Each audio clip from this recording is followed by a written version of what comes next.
नमस्कार दोस्तों, मैं अरुण कुमार फिर से आपका अपने YouTube चैनल एजे साइंस क्लासेस पे स्वागत करता हूं। और आज की जो क्लास रहेगी, ये स्पेशली एक सीरीज चलाएंगे हम, और ये सीरीज रहेगी हमारी आर्मी जीडी और आर्मी क्लर्क वाले बच्चों के लिए। तो बहुत सारे दोस्तों ने, बहुत सारे बच्चों ने रिक्वेस्ट की थी कि भाई आप सर ये क्लास लेके आइए जिसके अंदर बहुत सारे क्वेश्चंस हों। केवल क्वेश्चंस की क्लास रहेगी, इसके अंदर कोई भी कॉन्सेप्ट नहीं। और सारी क्लास के अंदर आपको जितनी भी क्लासेस बनेंगी हमारी, उसके अंदर 500 से 600 क्वेश्चन आपके कवर करवाए जाएंगे, जो स्पेशल डिफेंस सर्विसेज के लिए रहेंगे, जिसमें हमारी आर्मी, जनरल ड्यूटी और क्लर्क वाले बच्चे शामिल रहेंगे। तो ये आपके लिए बहुत ज़्यादा बेनिफिशियल रहने वाली क्लास है। मैक्सिमम क्वेश्चन इसके अंदर से कवर करने की कोशिश करेंगे। और भाई एसएससी जीडी के अंदर भी जो भी साइंस आएगी 2 4 5 नंबर की, वो भी कंप्लीट इसके अंदर कवर हो जाएगी। तो क्लास के बाद जैसे एग्जाम होंगे, उनके बाद हम एनालिसिस भी करेंगे और मैं आपको बताऊंगा कि भाई इस क्लास के अंदर से कितने क्वेश्चन आपके बने हैं। तो उम्मीद करते हैं कि सभी बच्चे बढ़िया मेहनत करेंगे और इस क्लास का फ़ायदा उठाएंगे। तो चलिए स्टार्ट करते हैं। आज की हमारी इस सीरीज़ की फर्स्ट क्लास रहने वाली है ये। इसके अंदर 40 क्वेश्चन रहेंगे आपके, सारे कवर करवाए जाएंगे। एक क्वेश्चन से कैसे 2 क्वेश्चन या 3 क्वेश्चन बनेंगे, वो भी इसी के अंदर हम देखें। तो चलिए पहला क्वेश्चन इसके अंदर आता है भाई, सल्फ्यूरस अम्ल का सूत्र बताइए। सल्फ्यूरस अम्ल का, ज्यादातर बच्चे सल्फ्यूरस अम्ल को देखते ही, what is the formula of sulphurous acid, ज्यादातर बच्चे इसको देखते ही बी पे टिक करेंगे और ये आपका गलत हो जाए, क्योंकि ये सल्फ्यूरिक अम्ल का सूत्र है। सल्फ्यूरस अम्ल का सूत्र हमारा रहेगा बच्चों H2SO4 H2SO3। ये सल्फ्यूरस अम्ल का सूत्र रहेगा H2SO3 H2SO4। यदि ये 4 एटम आ गए हमारे, तो ये बन जाएगा सल्फ्यूरिक अम्ल। ये सल्फ्यूरिक अम्ल का सूत्र बन जाएगा, सल्फ्यूरिक एसिड। और ये हमारा बन जाएगा हाइड्रोक्लोरिक एसिड, हाइड्रोक्लोरिक एसिड। ये हाइड्रोक्लोरिक एसिड का है। यदि हाइड्रोक्लोरिक एसिड का पूछता है तो HCl कहाँ होता है? पेट में। H2SO4 कहाँ होता है? ये बैटरियों के अंदर डाला जाता है। H2SO3 ये प्राइमरी एसिड है हमारा एसिड रेन का, और HNO3 ये प्योरिफिकेशन में काम आता है गोल्ड और सिल्वर के। तो HNO3 हमारा क्या रहेगा? Nitric acid, nitric acid. ये हमारा इस क्वेश्चन का आंसर रहेगा सी, H2SO3 भाई, सल्फ्यूरस अम्ल का सूत्र। चलिए नेक्स्ट क्वेश्चन देखते हैं के अंदर।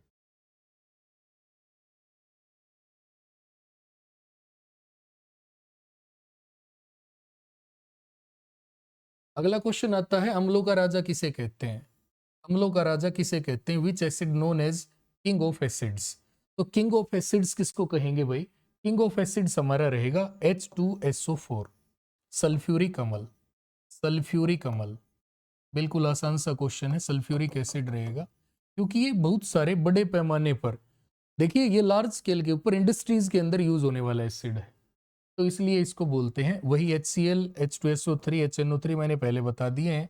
तो अगला क्वेश्चन इसी के साथ, सर्वाधिक प्रबल अम्ल कौन सा है? सबसे ज्यादा स्ट्रॉन्ग एसिड कौन सा? Which is the strongest acid? HCl H2SO4 H2SO3 none. तो देखिए भाई HCl जो होता है, इसकी पावर ऑफ डिसएसोसिएशन सबसे ज्यादा होती है। पावर ऑफ डिसएसोसिएशन का मतलब क्या है कि जब एसिड पानी के अंदर डाला जाता है, तो उसकी जो डिसएसोसिएशन है वो अलग होता है, H प्लस आयन प्रोड्यूस करता है। तो H प्लस आयन देने की क्षमता सबसे ज्यादा किसकी होती है? तो वो होती है भाई HCl की, इसलिए इसका आंसर बनेगा HCl। चलिए अगला क्वेश्चन, फोर्थ क्वेश्चन आ गया, कौन सा अम्ल धातुओं के साथ अभिक्रिया करके हाइड्रोजन गैस नहीं बनाता? Which acid does not react with metals to produce hydrogen gas. देखिए हमने पढ़ा था स्टार्टिंग के अंदर, तो जो क्लासेस रहती है हमारी उनके अंदर मैंने बताया था आपको कि भाई कोई भी एसिड है जब वो मेटल के साथ रिएक्शन करता है तो वो तो हाइड्रोजन गैस प्रोड्यूस करता है। तो ऐसा कौन सा एसिड है जो हाइड्रोजन गैस नहीं देता? तो HCl H2SO4 H2CO3, ये कार्बोनिक एसिड आ गया आपकी बार। तो HNO3 इसका सही उत्तर होगा। HNO3 नाइट्रिक एसिड होता है, तो यह है मेटल के साथ रिएक्शन करके हाइड्रोजन गैस नहीं बनाता भाई। H2CO3 ये कार्बोनिक एसिड, ये कोल्ड ड्रिंक्स के अंदर भरा जाता है। अगला क्वेश्चन है, कार्बोनिक अम्ल का सूत्र बताओ। तो कार्बोनिक अभी बताया था मैंने भाई, H2SO3 ये सल्फ्यूरस अम्ल है, H2CO3 ये कार्बोनिक एसिड हो गया हमारा, और HNO3 हमारा नाइट्रिक एसिड है। नन ऑफ दिस आएगा नहीं, तो ये दे रखा है, तो ये हमारा आंसर। तो जो खट्टा मीठा स्वाद होता है कोल्ड ड्रिंक का, वो फॉस्फोरिक एसिड के कारण होता है, और भाई जो एसिड कोल्ड ड्रिंक्स के अंदर या सोडा वाटर के अंदर जितनी भी कार्बोनिक ड्रिंक्स हैं सब के अंदर जो भरा जाता है वो रहेगा H2CO3। नेक्स्ट क्वेश्चन है भाई, कोल्ड ड्रिंक्स में कौन सी गैस भरी जाती है? तो भाई कोल्ड ड्रिंक के अंदर CO2 गैस भरी जाती है, कार्बन डाइऑक्साइड। जितने भी कोल्ड ड्रिंक्स होती हैं ज्यादातर जिनके अंदर गैस होती है तो वो कार्बोनिक ड्रिंक्स के अंदर आती है, उनको कार्बोनिक ड्रिंक बोलते हैं। तो CO2 भाई, CO2 गैस भरी जाती है। NO2 गैस, SO2 गैस ये एसिडिक रेन के लिए रिस्पॉन्सिबल होती है। हाइड्रोजन गैस सबसे हल्की गैस होती है। नेक्स्ट क्वेश्चन है भाई, अम्लीय वर्षा का पीएच मान बताइए। तो अम्लीय वर्षा का पीएच मान क्या रहेगा? ये एनसीईआरटी का क्वेश्चन है, काफी इंपॉर्टेंट क्वेश्चन है भाई। तो 5.6 या इससे कम, क्योंकि 7.4 किसका होता है? ये ब्लड का पीएच होता है, ब्लड का। और 2.2 से 2.4 नींबू रस का होता है, 7.8 ये सी वाटर का होता है, समुद्री जल का। तो 5.6 या इससे कम ये एसिडिक रेन का होता है भाई। नेक्स्ट आता है क्वेश्चन हमारा, मानव रक्त का पीएच मान बताओ। What is the pH value of human blood? तो ह्यूमन ब्लड का पीएच कितना रहेगा? ह्यूमन ब्लड का पीएच 7.4 होता है। ये स्लाइटली बेसिक होता है, ये स्लाइटली कैसा होता है? बेसिक। ये क्षारीय स्वभाव का होता है। यदि ब्लड का स्वभाव पूछे तो क्षारीय रहेगा, और यदि ब्लड का पीएच मान पूछे तो 7.4 रहेगा। नेक्स्ट क्वेश्चन आता है भाई, निम्न में से कौन सा अधिक अम्लीय है? Which of the following is more acidic? तो पीएच स्केल के अंदर देखो क्या होता है, पीएच स्केल के अंदर जो वैल्यूज होती है हमारी वो 0 to 14 होती हैं। तो 0 से 7 तक एसिड होता है, 7 से जितना कम आएंगे उतना ज्यादा एसिडिक होता है। तो सबसे कम वैल्यू किसकी है इसके अंदर? 1.2 की। तो 1.2 सबसे ज्यादा एसिडिक है, क्योंकि भाई 0 से 7 तक जब जाएंगे तो यहाँ बीच में क्या होते हैं? एसिड। तो 7 से कम 6 है, फिर 5 है, फिर 4 है, फिर 3 है, फिर 2 है, फिर 1 है, फिर 0 है। तो जितना इधर आएंगे हम उतना ज्यादा एसिडिक होगा, तो इधर आएंगे तो ये वैल्यू सबसे कम बनती है हमारी। चलिए अगला क्वेश्चन आता है, अम्लीय वर्षा के लिए जिम्मेदार गैस कौन सी है? Gas responsible for acid rain. वैसे तो देखिए सभी गैसेस का योगदान होता है, लेकिन मेन गैस जो होती है हमारी, सबसे मुख्य गैस होती है sulphur dioxide. Sulphur dioxide gas, sulphur के कारण ही जो एसिडिक रेन होती है, जब वो रेन आती है तो जैसे ताजमहल जैसी हमारी जो इमारत है, व्हाइट कलर था ताजमहल का बिल्कुल, वो स्लाइटली येलो कलर का हो गया है। तो येलो कलर किसके कारण हुआ है? सल्फर की प्रेजेंस के कारण। तो ये SO2 gas, sulphur dioxide gas उसके अंदर होती है। नेक्स्ट क्वेश्चन है, मिल्क ऑफ मैग्नीशिया का सूत्र बताइए।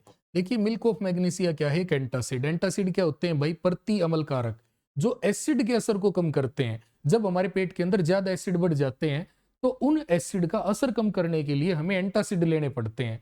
और वो एंटासिड जो होते हैं भाई, एंटासिड के अंदर मिल्क ऑफ मैग्नीशिया सबसे मुख्य दवाई है। कोई भी बोतल आप लेते हो, जैसे डाइजिन वगैरह लोगे, तो उसके अंदर हेडिंग में मिलेगा एंटासिड, और नीचे उसके अंदर कंपाउंड जो मिलेगा वो रहेगा milk of magnesia, magnesium hydroxide. तो मैग्नीशियम देखो इसमें तो है ही नहीं, इसमें एल्यूमिनियम है, ये मैग्नीशियम ये आ गया। तो ये MgOH2 ये मिल्क ऑफ मैग्नीशिया का सूत्र होता है। इसको बोलते हैं मैग्नीशियम हाइड्रोक्साइड। ये कैल्शियम हाइड्रोक्साइड है, बुझा हुआ चूना, ये एल्यूमिनियम हाइड्रोक्साइड है, और ये कास्टिक सोडा है, सोडियम हाइड्रोक्साइड। इससे साबुन बनता है भाई, ये साबुन बनाने में उपयोगी होता है। चलिए नेक्स्ट अगला क्वेश्चन आता है हमारा, निम्न में से विद्युत का कुचालक छांटिए जिसमें से बिजली नहीं गुजर सकती, जिसके अंदर इलेक्ट्रॉन नहीं जा सकते। तो देखो इंसुलेटर का काम कौन करेगा? वर्षा का जल है, इसका पीएच 6.8 है, तो इसमें से तो जाएगी लाइट। अशुद्ध जल, डिस्टिल वाटर, बिल्कुल ये शुद्ध जल होता है, इसका पीएच होता है 7, तो इसमें कोई भी फ्री आयन नहीं होता। फ्री आयन की एब्सेंस के कारण इसमें इलेक्ट्रिसिटी कंडक्ट नहीं होती। नींबू रस, लेमन जूस बिल्कुल कंडक्ट होती है, क्योंकि इसमें H+ आयन होते हैं। इसका पीएच 2.2 से 2.4 होता है। तो इसका आंसर हमारा आ गया अशुद्ध जल। नेक्स्ट क्वेश्चन है भाई, टमाटर में कौन सा एसिड होता है? कई एग्जाम्स के अंदर पूछा गया क्वेश्चन। देखो टार्ट्रिक एसिड है, सिट्रिक एसिड है, मैलिक एसिड है, ऑक्जेलिक। तो ऑक्जेलिक ठीक आंसर हो गया हमारे इसका। ऑक्जेलिक होता है पालक के अंदर भी और टमाटर के अंदर भी। टार्ट्रिक एसिड होता है अंगूर के अंदर, इमली के अंदर। सिट्रिक एसिड होता है खट्टे फलों के अंदर, सिट्रिक फ्रूट्स के अंदर। और मैलिक एसिड होता है रॉ फ्रूट्स, जैसे सेब है, नाशपाती है, इनके अंदर होता है हमारा मैलिक एसिड। चलिए नेक्स्ट क्वेश्चन आ गया हमारा, शीतल पेय कोल्ड ड्रिंक्स में कौन सा अम्ल होता है? मैंने पहले भी बताया है भाई। तो पहले बताया है कार्बोनिक एसिड, इसके अंदर H2CO3 इसका फार्मूला रहेगा। ये कार्बोनिक एसिड इसके अंदर होता है, ये अभी अभी मैंने बताया है आप। चलिए नेक्स्ट क्वेश्चन आता है, नेटल पौधे के कांटे में कौन सा अम्ल होता है? Which acid is present in the thorns of nettle plant? Citric acid, nitric acid, formic acid, ये सभी। तो देखिए जो थॉर्न ऑफ नेटल प्लांट एक ऐसा पौधा है जो रेगिस्तान के अंदर रेतीली भूमि में पैदा होता है और उसके उस पत्ते के अंदर बहुत सारे कांटे होते हैं। जब वो कांटे लगते हैं तो इरिटेशन होती है, बहुत ज्यादा जलन होती है। तो वो किस एसिड के कारण होती है? फॉर्मिक एसिड के कारण। फॉर्मिक एसिड का दूसरा नाम क्या है? मेथानोइक अम्ल। मेथानोइक अम्ल, ये मेथानोइक अम्ल आ जाएगा। चलिए नेक्स्ट आता है अगला क्वेश्चन हमारा, सबसे प्रबल क्षार बेस कौन सा है? द स्ट्रोंगेस्ट बेस भाई। तो इनमें सबसे ज्यादा ताकतवर बेस है सोडियम हाइड्रोक्साइड। ये कास्टिक सोडा होता है, कास्टिक सोडा। कास्टिक सोडे का सूत्र पूछता है तो भी इसी पे टिक करेंगे। ये एल्यूमिनियम हाइड्रोक्साइड है, ये मिल्क ऑफ मैग्नीशिया, और ये बुझा हुआ चूना सिलेक्ट लाइम। तो इसका सही उत्तर रहेगा भाई NaOH। ये स्ट्रोंगेस्ट बेस है, साबुन बनाने में ये इस्तेमाल होता है। नेक्स्ट क्वेश्चन है आपका, लिटमस पेपर किस पौधे से प्राप्त होता है? लिटमस पेपर किस पौधे से प्राप्त होता है? तो देखिए लिटमस पेपर क्या होता है? लिटमस पेपर एक संकेतक होता है, इंडिकेटर होता है। लिटमस पेपर काम क्या करता है? लिटमस पेपर किसी भी चीज के एसिडिक या बेसिक होने के बारे में हमें बताता है। तो लिटमस पेपर का नेचुरल कलर कैसा होता है? पर्पल कलर या नीला मानते हैं। तो नीले से लाल कौन करेगा? एसिड करेगा, और लाल से नीला कौन करेगा? बेस करेगा। तो भाई इसके अंदर देवदार है, पाइन है, लाइकेन है, नन ऑफ दीज। तो लाइकेन इसका सही आंसर है। लाइकेन क्या होती है? शैवाल प्लस कवक, मतलब दो चीजों के मिलने से, एल्गी एल्गी प्लस फंजाई, इनके मिलने से इनके मिलने से लाइकेन बनती है, और यह थैलोफाइटा से संबंध रखती है। थैलोफाइटा प्लांट ग्रुप होता है जो सबसे बड़ा पादप समूह होता है। तो इसका आंसर हमारा हो गया भाई लाइकेन। ABC आएगा भाई, ये ए गलती से हो गया। चलिए नेक्स्ट आता है हमारा, अगला है पीएच पैमाने की खोज किसने की? तो पीएच पैमाने की खोज की थी भाई SPL सोरेनसन। सोरेनसन सोरेनसन तो SPL, Soren Peder Lloyd Sorensen. Sorensen देख लो खाली, तो सोरेनसन बी ऑप्शन के अंदर है, बी बिल्कुल सही है। डोनावानी ये गलत है, न्यूटन गलत है भाई, नन ऑफ दिस आएगा ही नहीं। अगला क्वेश्चन आता है 19 क्वेश्चन, विरंजक चूर्ण बनाने में किस गैस का प्रयोग होता है? Which gas is used in making bleaching powder? तो हाइड्रोजन, नाइट्रोजन, ऑक्सीजन और क्लोरीन। तो डी ऑप्शन बिल्कुल हमारा सही रहेगा, क्योंकि विरंजक चूर्ण जो बनाएंगे हम, तो वो क्लोरीन गैस पास करनी पड़ती है बुझे हुए चूने से। CaOH ट्वाइस प्लस क्लोरीन ये पास करेंगे, तब CaOCl2 ये बनेगा हमारा कैल्शियम ऑक्सीक्लोराइड। ये विरंजक चूर्ण का सूत्र होता है भाई, कैल्शियम ऑक्सीक्लोराइड CaOCl2। चलिए नेक्स्ट आता है अगला क्वेश्चन, पीओपी का रासायनिक सूत्र बताइए। तो पीओपी का रासायनिक सूत्र क्या रहेगा? CuSO4 dot half H2O। देखो कॉपर सल्फेट, कॉपर तो आएगा ही नहीं, ये भी गया ये भी गया, इसमें आएगा कैल्शियम। तो CaSO4 dot half H2O, calcium sulphate hemihydrate, hemi का मतलब होता है आधा। तो CuSO4 2H2O, ये जिप्सम का सूत्र, सॉरी जिप्सम भी नहीं है, ये कॉपर सल्फेट और डाईहाइड्रेट हो गया। तो जिप्सम का यदि फार्मूला होगा तो उसके अंदर Ca आ जाएगा यहाँ पर, और ये हमारा सही उत्तर हो गया पीओपी के लिए। पीओपी छतों के डिजाइन के लिए, डेकोरेशन में यूज होने वाला कंपाउंड होता है। नेक्स्ट आता है हमारा अगला, सबसे हल्की धातु कौन सी है? तो विच इज द लाइटेस्ट मेटल? तो सबसे हल्की धातु रहेगी लिथियम भाई। लिथियम का सिंबल होता है Li। सबसे हल्की गैस या तत्व पूछे तो हाइड्रोजन, इसका सिंबल H है। सबसे हल्की नोबल गैस तो हीलियम है, और भाई एल्यूमिनियम इसके अंदर गैस नहीं है, ये तत्व है। तो ये तीनों दो गैस हैं, और एक ये क्या है? जो लिथियम है ये धातु है भाई, एल्यूमिनियम भी धातु है, ये अधातु के अंदर आएंगे। तो लिथियम सबसे हल्की अधातु है। नेक्स्ट है अगला, अम्लों के साथ अभिक्रिया करके धातु कौन सी गैस पैदा करती है? तो देखो एसिड के साथ कोई भी मेटल यदि रिएक्ट करती है तो वह हाइड्रोजन गैस डेफिनेटली निकालती है। तो कौन सी गैस निकलेगी भाई? कौन सी गैस निकलेगी? Hydrogen gas. तो इसी के ऊपर हम टिक कर देंगे। नेक्स्ट आता है हमारा, अमलगम में अनिवार्य धातु कौन सी होती है? अमलगम देखिए क्या होता है, अमलगम एक मिश्र धातु होती है। अमलगम क्या होती है? एक मिश्र धातु जिसमें एक एसेंशियल मेटल होती है। एसेंशियल मेटल कौन सी रहेगी इसके अंदर? मरकरी। तो Hg इसके अंदर होती है, प्लस अदर मेटल, कोई भी अदर अदर एलिमेंट लिख सकते हैं हम यहाँ पर। तो ये मरकरी होती है। मरकरी का चिन्ह क्या होता है? मरकरी क्या होता है? पारा। पारे का चिन्ह क्या है? Hg भाई। और Hg मरकरी किस धातु के साथ अमलगम नहीं बनाती, तो आएगा हमारा आयरन, आयरन के साथ ये नहीं बनाएगी, तो इसका सी ऑप्शन बिल्कुल सही है भाई। अगला क्वेश्चन आ गया 24, निम्न में से कौन सा एक उपधातु नहीं है। तो देखो धातु है, धातु और उपधातु, मेटल, नॉन मेटल्स और मेटालॉइड्स। तो which one of the following is not a metalloid, तो टी टेल्यूरियम है, सिलिकॉन है, पोलोनियम है, एसएन होता है टिन। तो ये भी मेटालॉइड है, ये भी मेटालॉइड है, ये भी मेटालॉइड है और ये मेटल है भाई। तो मेटल ये क्या है, टिन। टिन क्या होती है, टिन का चिन्ह पूछा जाता है बार बार, तो एसएन टिन। तो ये मेटालॉइड नहीं है, डी ऑप्शन हमारा राइट ऑप्शन। अगला क्वेश्चन आ गया, सर्वाधिक तन्य धातु कौन सी है भाई। विच is the most ductile metal, ductility is the property of metal by which any metal can be stretch into thin wires after stretching them. यदि हम किसी धातु को पकड़कर खींच देंगे तो वो तार के अंदर बदल जाएगी, और जो तार के अंदर बदलती है उस गुण को बोलते हैं तन्यता या डक्टिलिटी, उसको बोलते हैं तन्यता या डक्टिलिटी। तो सर्वाधिक तन्य धातु कौन सी है भाई, जिसको खींचकर सबसे लंबी बना सकते हैं, तो सोना। सोने का चिन्ह क्या रहेगा भाई, ए, गोल्ड। गोल्ड ही सबसे ज्यादा मेलिएबल होती है, जिसकी चद्दर बनाई जाती है। अगला क्वेश्चन आ गया हमारा, सर्वाधिक घनत्व वाली धातु बताइए।